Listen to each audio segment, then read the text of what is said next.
ईक्षा Hindi classes में स्वागत है आपका। आज हम क्षितिज भाग 2 में दिए गए नेताजी का चश्मा पाठ का अध्ययन करेंगे, जिसके लेखक हैं स्वयं प्रकाश।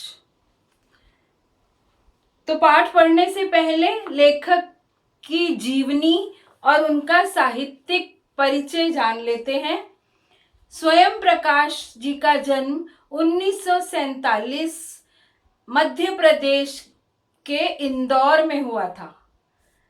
उन्होंने मैकेनिकल इंजीनियरिंग पढ़ाई की थी और उसके बाद किसी औद्योगिक प्रतिष्ठान में यानी किसी इंडस्ट्रियल इंस्टीट्यूशन में वे नौकरी करने लगे थे। और उनका अधिकतर जीवन का समय, उनके बचपन का और जब वो नौकरी कर रहे थे, वो राजस्थान में बीता था। और फिर उन्होंने नौकरी से त्याग पत्र दे दिया, सेवानिवृत्त हो गए, रिटायर हो गए और भोपाल में आकर रहने लगे, क्योंकि मध्य प्रदेश ही उनका जन्म स्थान था। और वहां पर अब वो वसुधा पत्रिका का संपादन करते हैं। संपादन यानी एडिटिंग करते हैं। वसुधा नाम की मैगजीन आती है, उसकी एडिटिंग करते हैं। वे 1980 के दशक के यानी 80 में 80s में वे कहानीकार हैं। तब वे उभरे थे कहानीकार के रूप में और 113 कहानियां उनकी एक कहानी संग्रह में प्रकाशित हो चुकी हैं, जिनमें से बहुत प्रसिद्ध जो कहानियां हुई वो है सूरज कब निकलेगा, आएंगे अच्छे दिन भी, आदमी जात का आदमी और संधान। ये बहुत प्रसिद्ध हुई और ये प्रमुख कहानियां हैं। और इन्होंने जो उपन्यास लिखे जो चर्चित हुए वो हैं बीच में विनय और ईंधन। ये उपन्यास बहुत चर्चित हुए और उन्हें जो सम्मान मिले थे उनमें था पहल सम्मान, वनमाली पुरस्कार, राजस्थान साहित्य अकादमी पुरस्कार। ये उन्हें सम्मान मिले थे। उनकी कहानियों में हम देखेंगे कि मध्य वर्गीय जीवन का चित्रण है और उन्होंने वर्ग शोषण के विरुद्ध बहुत लिखा है। वर्ग शोषण यानी जो एक बड़ी क्लास छोटी क्लास का शोषण करती है, एक उच्च वर्ग निम्न वर्ग का शोषण करते हैं, उसके बारे में लिखा है। फिर उन्होंने जाति संप्रदाय के आधार पर जो भेदभाव होता है उस पर लिखा है। लिंग के आधार पर जो भेदभाव होता है, स्त्रियों और पुरुषों में जो भेदभाव होता है, उस पर उन्होंने लिखा है और उस पर बहुत विरोध भी किया है। उनकी कहानियां किस्से की तरह पढ़ी जा सकती हैं। तो किस्सा गोई वाचन की एक परंपरा है, यानी किस्सा यानी कोई इवेंट, कोई घटना, उसका वर्णन वो बड़ी अच्छी तरह करते हैं। उसके वाचन की परंपरा को समृद्ध करती हैं इनकी कहानियां। तो ये जो पाठ है आपका नेताजी का चश्मा, ये भी इसी तरह एक किस्सा है। एक किस्से का वर्णन किया गया है, एक इवेंट, एक घटना का वर्णन किया गया और बहुत ही सुंदर वर्णन किया है। इसके द्वारा लेखक हमें ये बताना चाहते हैं कि देश केवल सामाजिक सीमाओं से बना हुआ नहीं होता, कोई बाउंड्री लाइन का देश नहीं होता। पहाड़, यहाँ नदियां, यहाँ LOC, यहाँ LAC, ये हमारा देश है नहीं। अक्षांश, देशांतर, लैटिट्यूड, लॉन्गिट्यूड इतना है नक्शे में, एटलस में, ग्लोब में, ये हमारा देश है। देश भूमि भाग या सीमाओं से नहीं बनता। देश में रहने वाले देशवासियों से बनता है, देश के लोगों से बनता है। देशभक्ति केवल सीमा पर तैनात सिपाही ही नहीं करते हैं। देशभक्ति हम यहाँ बैठे हुए भी कर सकते हैं। देशभक्ति बड़े बूढ़े बच्चे सब कर सकते हैं अपने अपने तरीके से। जरूरी नहीं है कि हाथ में बंदूक और गोली लेकर ही हम देशभक्ति करने चले जाएं सीमा पर। दुश्मनों से लड़ने, ऐसा जरूरी नहीं है। उसके लिए तो सेना है, लेकिन लेखक ने बड़े ही सुंदर तरीके से बताया कि देशभक्ति किस किस तरह से हो सकती है।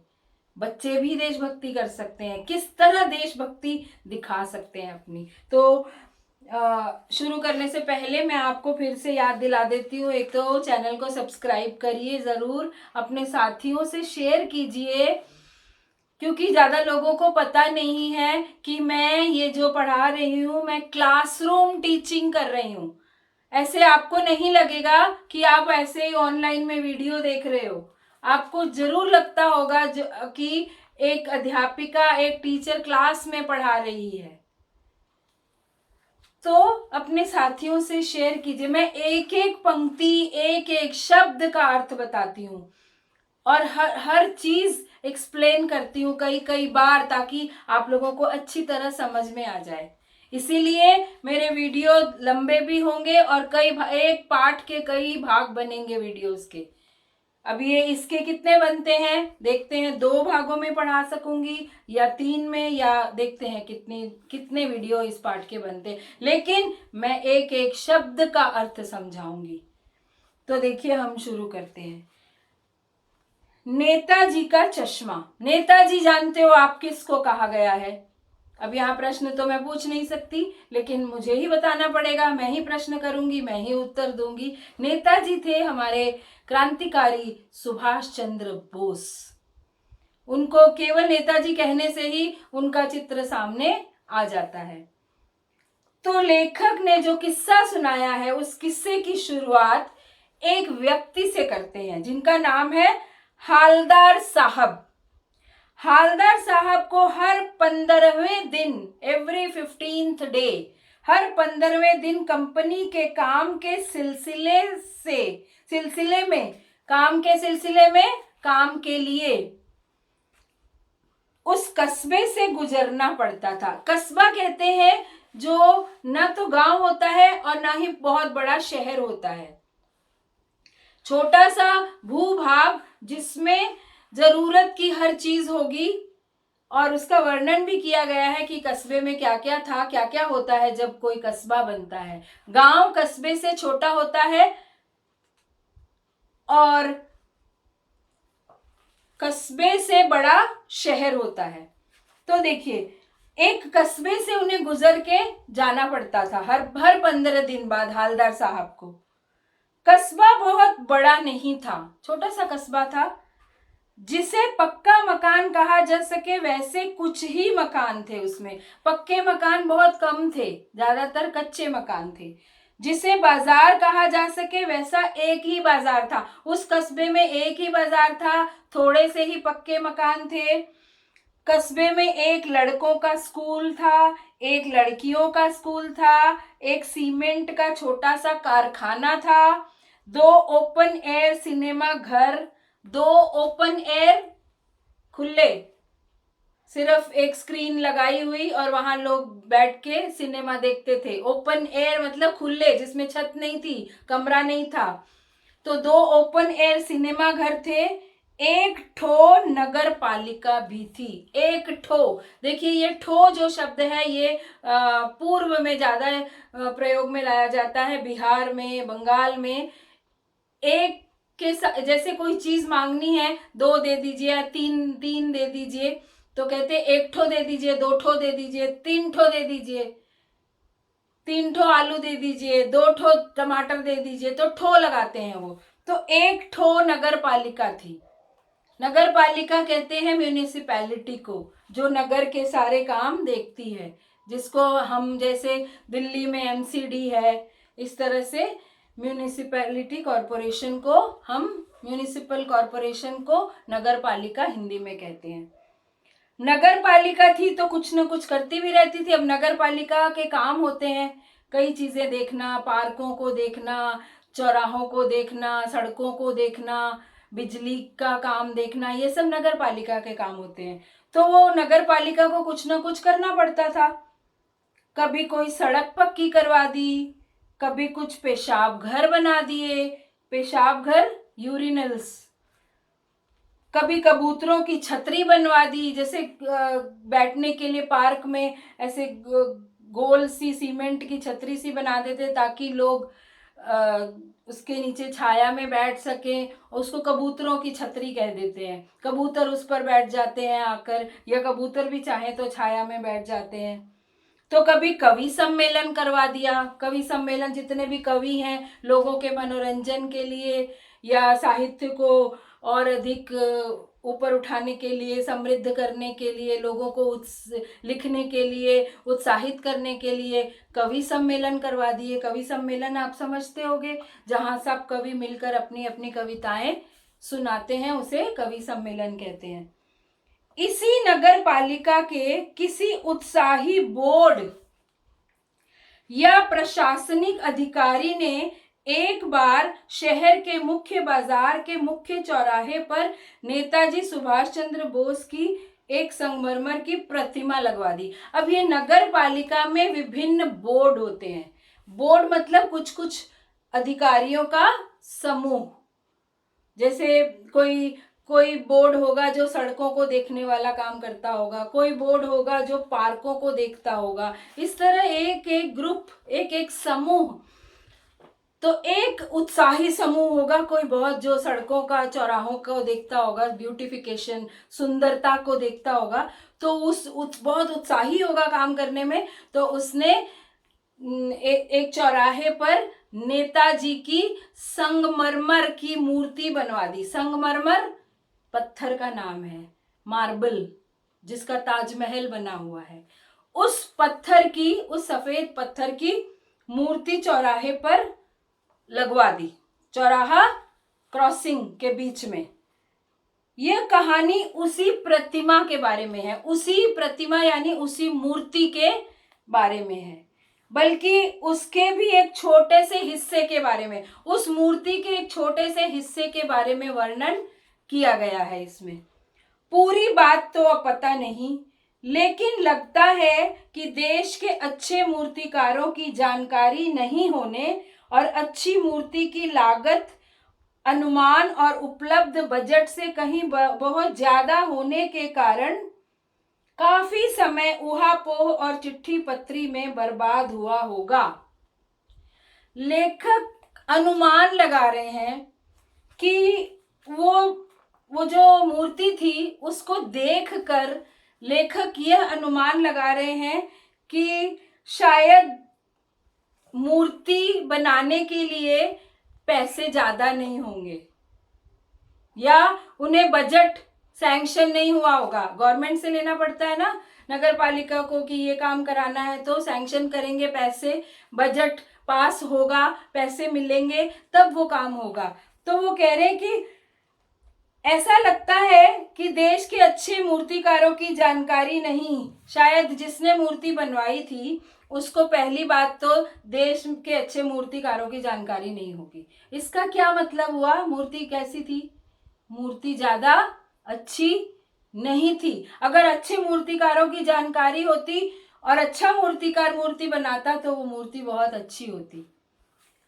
और दूसरी बात, मूर्ति की लागत अनुमान और उपलब्ध बजट से कहीं बहुत ज्यादा होने के कारण, दूसरी बात, जो बजट उनको मिला था मूर्ति बनाने के लिए, जो पैसा सैंक्शन हुआ था वो कम था।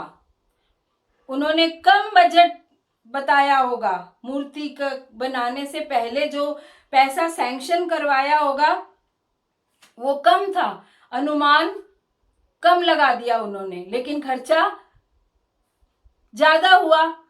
पैसे नहीं थे इसलिए मूर्तिकार ने अच्छी मूर्ति नहीं बनाई। अनुमान और उपलब्ध बजट से कहीं बहुत ज्यादा होने के कारण काफी समय ऊहापोह और चिट्ठी पत्री में बर्बाद हुआ होगा। उन्होंने इतने ही पैसे बजट सैंक्शन हुआ है तो बहुत चिट्ठियां पत्रियां लिखी होंगी कि इतने पैसे में ही हमें मूर्ति बनवानी है, कौन बना के दे सकता है। लोगों ने नहीं माना होगा कम पैसे में बनाने के लिए, इसलिए उन्हें अच्छा मूर्तिकार नहीं मिला बनाने के लिए। और बोर्ड की शासनावधि समाप्त होने की घड़ियों में, और जो वो बोर्ड था उनका समय सीमा समाप्त होने वाली थी। उस बोर्ड का काम की जो अवधि थी, जैसे 5 साल की होगी या 3 साल की होगी तो वो समाप्त होने वाली थी। हमेशा म्यूनिसिपैलिटी के इलेक्शंस होते हैं या 3 साल बाद या 5 साल बाद, और फिर अगर वो हार जाते हैं तो दूसरी कोई टीम आ जाती है, जीत जाते हैं तो फिर वही आते हैं, लेकिन पता नहीं होता कौन हारेगा कौन जीतेगा। इसलिए लोग अपनी अवधि समाप्त होने से पहले ही सारे काम खत्म करना चाहते हैं, करके दिखाना चाहते हैं, ताकि हमें फिर से वोट मिल जाए। तो उनकी अवधि समाप्त होने वाली थी, इसलिए उन्होंने क्या किया, किसी स्थानीय कलाकार को ही अवसर देने का निर्णय किया होगा। लेखक अंदाजा लगा रहे हैं कि किसी स्थानीय यानी लोकल, वहीं का रहने वाला, मूर्तिकार नहीं ढूंढा कोई, वहीं जो मान गया उसी से बनवा ली होगी और निर्णय किया हो गया होगा। और अंत में कस्बे के इकलौते, हाई स्कूल के इकलौते ड्राइंग मास्टर, मान लीजिए मोतीलाल जी को यह काम सौंप दिया गया होगा। जब कोई मूर्तिकार नहीं माना होगा उन कम पैसों में बनाना, तो वहीं के किसी स्थानीय, वो जो एक स्कूल था, लोकल स्कूल, स्थानीय स्कूल, उसके ड्राइंग मास्टर मोतीलाल जी को दे दिया, चले आप बना दीजिए मूर्ति। वो थोड़े पैसों में बनाने को तैयार हो गया। वो मूर्तिकार नहीं थे, वो ड्राइंग मास्टर थे। तो यहाँ देखिए शब्द आए हैं, बजट से कहीं बहुत ज्यादा होने के कारण काफी समय ऊहापोह। ऊहापोह मतलब असमंजस, सोच विचार, क्या करें क्या ना करें। तो इसका अर्थ देख लीजिए, ऊहापोह मतलब सोच विचार, और चिट्ठी पत्री में बहुत समय बर्बाद हो गया और शासन की अवधि समाप्त होने लगी, तो उन्होंने जल्दी जल्दी लोकल ड्राइंग मास्टर को बोल दिया, चलो तुम मूर्ति बना दो। और जो महीने भर में मूर्ति बनाकर पटक देने का विश्वास दिला रहे थे, उन्होंने कहा अच्छा ठीक है, मैं 1 महीने में मूर्ति बना के पटक दूंगा। मतलब पटक देना क्यों यूज किया है यहाँ पर, क्योंकि जो काम जल्दबाजी में होता है उसे इसी तरह कहते हैं, पटक दूंगा, मैं कर दूंगा, खत्म कर दूंगा काम। अब मूर्ति बनाने जैसा काम इस तरह नहीं होता है कि जैसे तैसे बनाकर पटक दो। जैसे कि कहा जा चुका है, मूर्ति संगमरमर की थी। संगमरमर मार्बल। टोपी की नोक से कोट के दूसरे बटन तक कोई 2 फुट ऊंची। उनकी टोपी की नोक यहाँ होती है, पॉइंट, वहां से लेकर यहां तक, बस इतनी मूर्ति थी उनकी, जिसे कहते हैं बस्ट, यहां तक। और बस्ट यानी छाती, और सुंदर थी मूर्ति, सुंदर थी। नेताजी सुंदर लग रहे थे, कुछ कुछ मासूम और कमसिन। मासूम भोले, कमसिन कम उम्र वाले। फौजी वर्दी में, उनको फौजी वर्दी पहना दी गई थी, फौज की। मूर्ति को देखते ही दिल्ली चलो और तुम मुझे खून दो वगैरह याद आने लगते थे। ये नारे थे नेताजी के 2, दिल्ली चलो और दूसरा नारा था तुम मुझे खून दो मैं तुम्हें आजादी दूंगा। इस नारे से नेताजी बहुत प्रसिद्ध हुए थे। तो उनकी मूर्ति को देखते ही लेखक कहते हैं ये दोनों नारे याद आने लगते थे, यानी वो नेताजी की मूर्ति सही थी, अच्छी थी। इस दृष्टि से यह सफल और सराहनीय प्रयास था। मतलब वो मूर्तिकार, वो ड्राइंग मास्टर का प्रयास प्रशंसा के लायक था कि जो भी कोई उस मूर्ति को देखता था तो नेताजी तो याद आते ही, दिखते ही थे, उनके नारे भी याद आने लगते थे। सराहनीय, प्रशंसा करने योग्य। केवल एक चीज की कसर थी, कसर, कमी, जो देखते ही खटकती थी, आंखों को अच्छी नहीं लगती थी, खटकती थी, आंखों को चुभती थी। नेताजी की आंखों पर चश्मा नहीं था। नेताजी की पहचान थी उनका गोल सा चश्मा, बिना चश्मे के मूर्ति बना दी उसने। ये बात लेखक को खटकने लगी, क्योंकि लेखक ने बहुत ध्यान से नेताजी को देखा हुआ था, उनकी चित्रों को देखा हुआ था। नेताजी से तो नहीं मिले होंगे वो, लेकिन नेताजी को बहुत अच्छी तरह गहराई से उनकी चित्रों को देखा होगा। तो वो कह रहे हैं कि उनका चश्मा नहीं था मूर्ति पर, लेकिन वो कह रहे हैं यानी चश्मा तो था लेकिन संगमरमर का नहीं था। अगर मूर्ति पत्थर की है तो हर चीज पत्थर की होनी चाहिए ना, उनका कोट, बटन, टोपी, हर चीज पत्थर की, तो चश्मा भी तो पत्थर का होना चाहिए। लेकिन वो चश्मा पत्थर का, मार्बल का नहीं था। एक सामान्य और सचमुच के चश्मे का चौड़ा काला फ्रेम मूर्ति को पहना दिया गया था। एक सचमुच का फ्रेम पहनाया हुआ था, चौड़ा सा काले रंग का, खाली फ्रेम जिसमें शीशे नहीं थे। हालदार साहब जब पहली बार इस कस्बे से गुजरे और चौराहे पर पान खाने रुके, तभी उन्होंने इसे लक्षित किया, ध्यान दिया।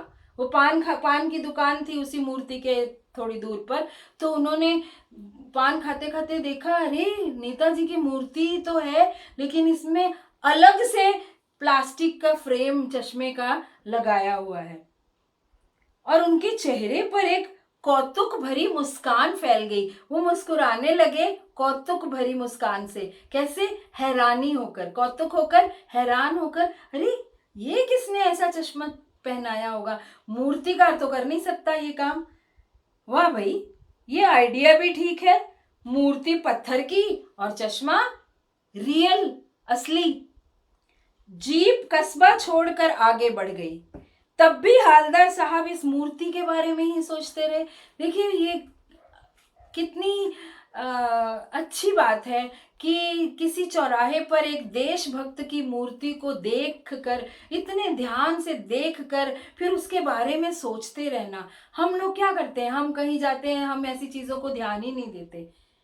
आजकल तो हम या तो फोन देखते रहते हैं, या हम उन्हीं चीज़ों को देखते हैं जो हमारे इंटरेस्ट की होती हैं, जो हमारी रुचि की होती हैं। तो इस बात से लेखक की देशभक्ति उजागर होती है कि वो वापस जा रहे हैं, उस कस्बे से निकल के जा रहे हैं, लेकिन उनके दिमाग में वो नेताजी की मूर्ति और उनके चश्मे की बात घूम रही है।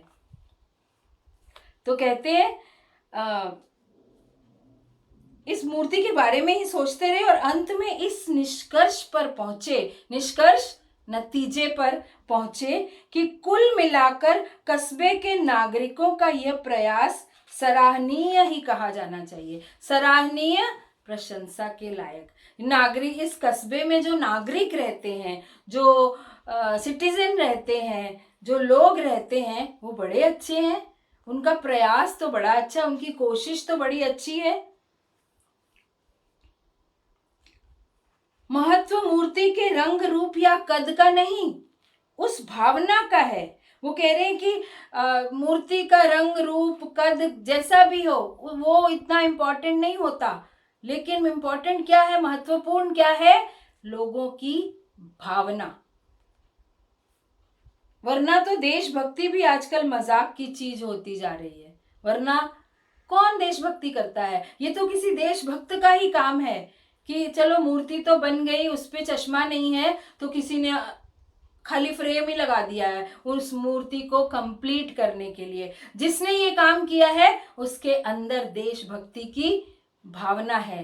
तो ये अच्छे लोग हैं, इस कस्बे के लोगों में देशभक्ति की भावना है। वरना क्या जरूरत पड़ी है मूर्ति में? कि हम तो देखते भी नहीं है क्या मूर्ति में क्या लगा हुआ है, क्या नहीं लगा हुआ। हमें तो कई बार ये भी नहीं पता लगता कि मूर्ति किसकी है, कौन से देशभक्त की है, इतनी भी हमें पहचान नहीं होती। लेकिन यहाँ पर लेखक कह रहे हैं कि ये कस्बे के लोग, इस कस्बे के लोग बहुत अच्छे देशभक्त हैं।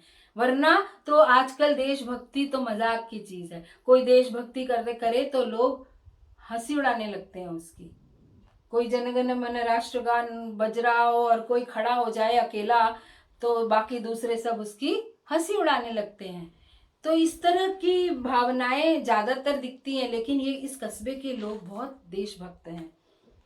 दूसरी बार जब हालदार साहब उधर से गुजरे, फिर अगले दिन 15 दिन बाद फिर उधर से गुजरे, तो उन्हें मूर्ति में कुछ अंतर दिखाई दिया। अंतर, डिफरेंस, भिन्नता दिखाई दी।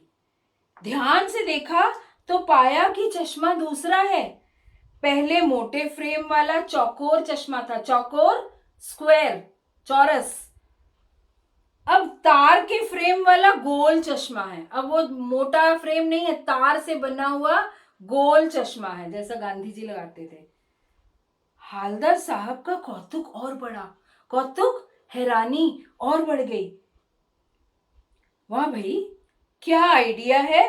मूर्ति कपड़े नहीं बदल सकती, लेकिन चश्मा तो बदल सकती है। वो मन में सोचे कि मूर्ति चश्मा बदल रही है अपना। तीसरी बार गए तो फिर नया चश्मा था। हालदार साहब की आदत पड़ गई। हर बार कस्बे से गुजरते समय चौराहे पर रुकना, पान खाना और मूर्ति को ध्यान से देखना। तो आज हम यहाँ तक समाप्त करते हैं, फिर अगले वीडियो में हम इस पाठ को कोशिश करेंगे समाप्त करने की, इससे ज़्यादा और नहीं करेंगे। तो आप लोग जब भी देखने बैठते हैं वीडियो तो अपनी पुस्तक साथ में खोला कीजिए, ताकि आप एक एक पंक्ति को साथ साथ देखते जाएं और कोई भी शब्दार्थ लिखना हो तो आप लिखते जाएं। तो यहीं समाप्त करते हैं और अपने घर के बड़े बूढ़ों की सेवा किया कीजिए।